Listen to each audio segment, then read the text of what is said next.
Hi everyone, hope you all are fine. So guys finally आपका wait over हो गया है। जो रिमेनिंग सब्जेक्ट्स थे उनकी एग्ज़ाम डेट आ गई है। काफ़ी स्टूडेंट कंफ्यूज थे कि मैम उन सब्जेक्ट्स का क्या रहेगा। पेपर सब्जेक्टिव होगा, ऑब्जेक्टिव होगा। सो देख लेते हैं एक बार इसमें। सो ये अनाउंस किया गया है, जनरल इन्फॉर्मेशन आपको पता है। Candidates who have applied against the post and post graduate PGTs rest of Haryana and Mewat cadre to conduct the combined subject knowledge. तो उनका कंबाइंड मतलब मेवात वालों का और रेस्ट ऑफ हरियाणा वालों का एक ही जो भी एग्ज़ाम होगा आपका सब्जेक्ट नॉलेज टेस्ट होगा बहुत कैडर्स के लिए। ठीक है, अब देख लेते हैं एग्ज़ाम डेट कौन सी हैं, फिर लास्ट में एक बार डिस्कशन करेंगे कि इन्होंने क्लैरिटी क्या नहीं दी है। सबसे पहले पॉलिटिकल साइंस का पेपर है 17 सितंबर को, पॉलिटिकल साइंस मॉर्निंग शिफ्ट में। उसके बाद फाइन आर्ट का जो आपका एग्ज़ाम रहेगा, fine art and physical education, fine art और फिजिकल एजुकेशन दोनों एग्ज़ाम आपको 17 तारीख को ही देखने को मिलेंगे इवनिंग में। मतलब 17 को आपका पॉलिटिकल मॉर्निंग में हो जाएगा, fine art and physical evening में होगा। बाकी ये PDF मैंने टेलीग्राम पर भेज दी है, फिर भी अपना वेरीफाई करना हो कर लेना। फिर बात कर लेते हैं geography, home science and music. देखो यहाँ तक कॉलम बना हुआ ना, geography, home science, music and psychology.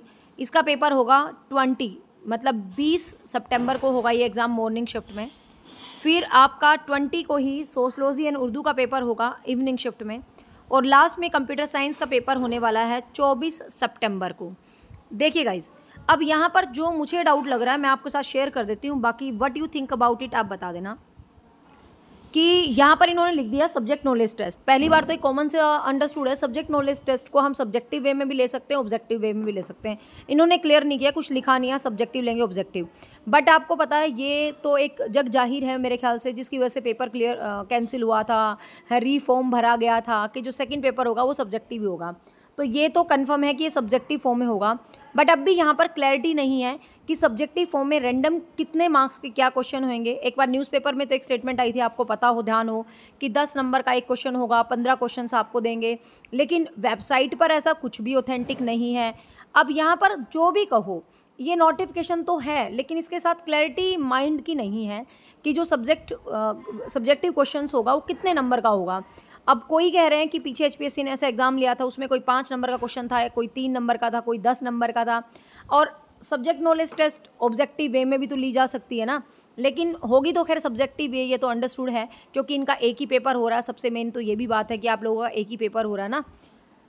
अब देखो भाई, यहाँ इन्होंने क्लैरिटी तो की नहीं है, वेबसाइट पर देना चाहिए कि इतने नंबर के ये क्वेश्चंस होंगे, 10 नंबर का एक होगा, 15 का होगा, क्या होगा, 3 का होगा, 5 का होगा।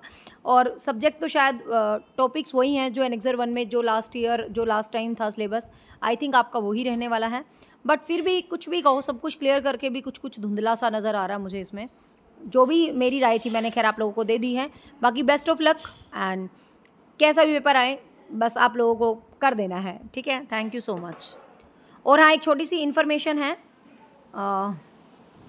अभी नहीं, अभी थोड़ा सा पेंडिंग में रखते हैं भाई। चलो बाय बाय, टेक केयर।